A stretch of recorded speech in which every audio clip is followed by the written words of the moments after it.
Good grief. Okay. Okay. Hey, yeah, it's been a month. It's been a month since I've last posted. Consistency was never really like a part of who I am as a person, so I do apologize. But I got really sick, okay? About a week ago, I was throwing up, I was dying, and then, once I saw the light and was slowly beginning to heal, I got shot again because I immediately got a 3-day migraine. So I don't really know what to tell you, but we're back, and I have a lot of homework to catch up on because I have been, again, sick in bed, dying. So come catch up with me, and let's just hope and pray that I get something done because these due dates are like stacking up. They are stacking up and I'm very behind and I'm very panicked. So let's go. Unlike in my other video, this assignment required us to render and fully color our character designs. We're given a list of pre-existing stories to choose from and make our own while still respecting the original storylines. Personally, I'm really drawn to mythology and romance genres, so I picked Orpheus and Eurydice. If you don't know the story, Orpheus and Eurydice's wedding is disrupted when Eurydice is suddenly bitten by a deadly snake. Distraught, Orpheus travels to the underworld using his music to charm Hades and convince him to bring back his wife.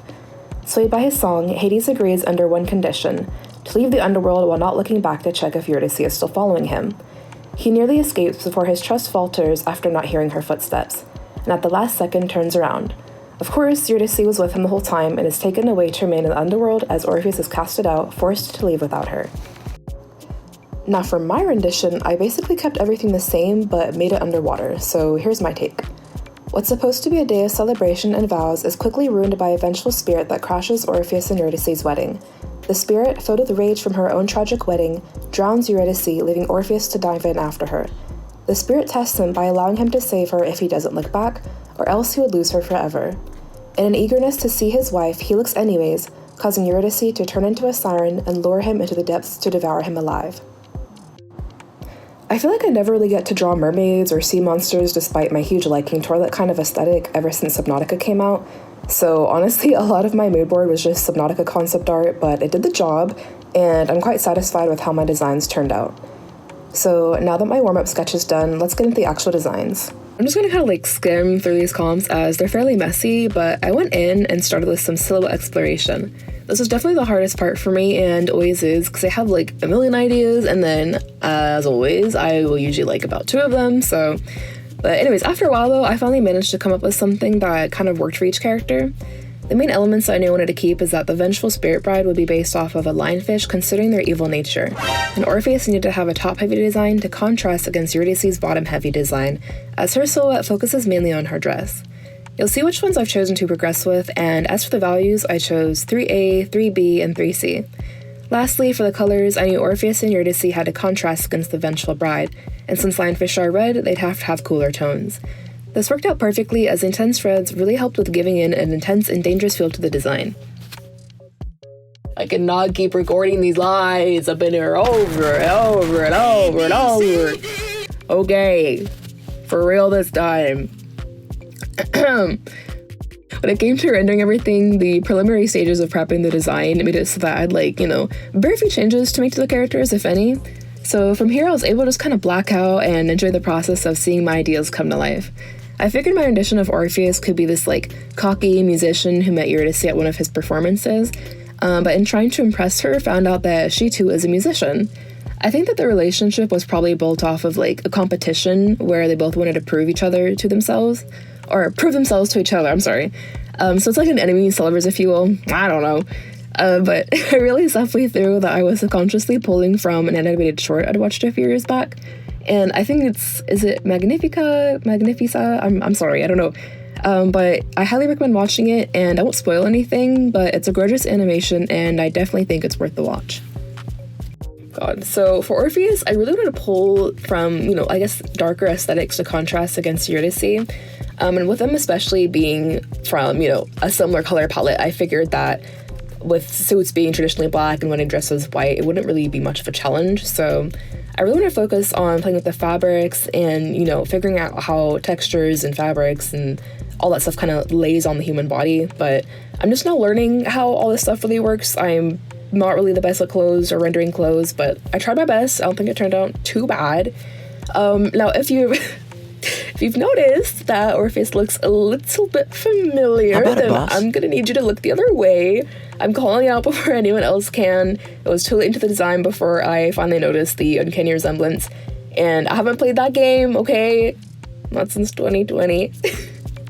I thought my past was behind me, but unfortunately the designs left like a lasting impression on me. So I don't know, maybe it's the unnecessarily high boots or the single earring that every guy has, but it appealed to me, okay? I don't know what to tell you. Okay, we got one out of the way, and I'm pretty satisfied with how I turned out because he stayed pretty true to my original concept towards the silhouette stages, so yeah, I'm pretty happy. Now for Eurydice's design, I was kind of, I don't know, I wasn't overly excited about it, but I didn't hate it necessarily. It was just kind of hard because when it comes to her design, it's just mainly focusing on her dress. And like I just said, clothes aren't really my thing, but again, the entire part of her design is, you know, the fabric. Because I figured, well, if I can elevate this, it's probably gonna have to be in the textures. So I started experimenting with the lace at the bottom of her dress and then the placement of the beads or the pearls, whatever they are, whatever you want to call them. And then the asymmetry of it all, because I knew if it was all gonna be symmetrical, it would just look too plain, I guess. So again, it was these smaller things I was doing to try to just add a little bit more oomph to it, I guess. I think probably my favorite part of the render though is honestly just her face, because I don't know, I like locked in for some reason. I don't know what happened, but I just started drawing and she's like surfing mad face, so I don't know. I think she looks amazing, and maybe it's just the face that's like, I don't know, carrying the design, but I don't know, okay, I don't know. But anyways, I don't have too much to say about her. She didn't take too long. I think between her and Orpheus, I think she did take less time out of the two, definitely. One that definitely took me the longest was the spirit. We're going to see her at the end. But I am satisfied with the pairings of her and Orpheus and the contrast between the spirit. Because like I said, I really wanted to have them looking cohesive as a full group, but also different enough so that they're all unique in their own way. So I was trying to also figure out the tinting of her dress, because I was like, well, if I just have a plain white dress, there's not really a lot of color going on in her design, and a big part of this assignment was that we had to use color, so it's a bit on me for choosing, you know, a wedding where things are just black and white. So I was like, well, if I make it an off-white, I could do like a cream or a pink or a blue, or, you know, what I ended up doing was purple in the end. So I was just really trying to stick to a theme. So she's purple, or, you know, like an off-white purple, and then Orpheus is also matching with her, which I thought was pretty cute. So I'm very happy with her overall design, and you'll see here in a few seconds she is pretty much finished. I'm just adding the final touches and the gradients and the lighting just to kind of make her feel a bit more finished and polished. So yeah, this is her overall final design. I tweak a few things later, I think, but this is pretty much it. Okay, let's get into the final and favorite design. I'm so excited! Okay, so I had a lot of fun with her final design, and I was really struggling at the start of it. You're gonna see me go back and forth on a bunch of things. I mean, I think I was just totally overthinking the whole thing. I was like, this has to be awesome, like this gotta be sick. I have to I don't know, I have to do all these crazy things. But in the end, I just kind of resort back to the original concept, which obviously I should have done that in the first place. I mean, there's a reason why we do the whole silhouettes and the colors and the values. And I mean, I was even talking to my my professor about it, because I was like, I think the posing looks weird, you know, like, I don't know, the arms like just being hanging down like that, if that's okay, because I was trying to have her like in this hobbled kind of position where she's like hunched over and creepy, and it just wasn't really giving what I wanted it to. So I was like, what do I do? And then she was like, just change it to the original composition. What are you doing? And I was like, wait, you're right though. So I changed the arms, and pretty much everything else just kind of falls into place at this point. It's not like over the top, you know, grand and all that or whatever, but I am satisfied of her design, considering the amount of time we also had on this project, because I mean, oh my gosh, we spent maybe, I think, 2 weeks in total, a week and a half, around there. And mind you, I have 2 other classes, so I also have 2 other studios, so it's just a lot of work.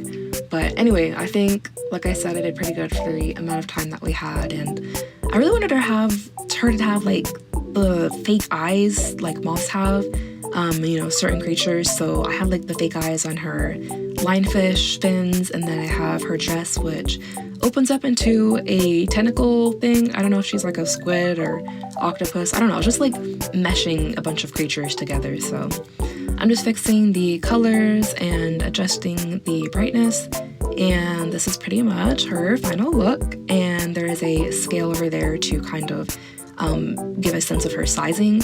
So yeah, I think she's definitely my favorite. Had the most fun with her, and I'm proud of myself. I did good. I think I did good. So lastly, I'm just adding in this slight gradient to just add a little something more to it. I usually do just like a flat white background, but I don't know, I just wanted to do something a little bit fancy this time around, so I did a little bit of that. And our next project, I am recording this like 2 weeks after I actually finished this project, so we did do something else. I may do a video on that, but I don't know. Finals week is coming up and I am so stressed, so I don't know. But anyways, here's the final designs.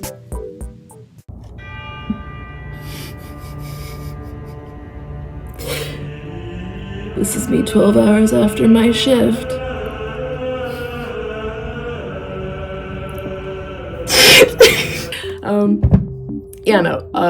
I'm done. I'm done, and I never want to look at this project ever again. I'm sick and tired of it. This is sick and nasty and cruel to assign me to do something like this.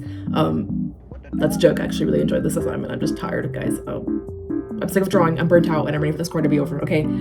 So I will probably not be able to record anything for the rest of the quarter because I just don't have the time. I really don't, but this has been fun, so I'll catch you another time.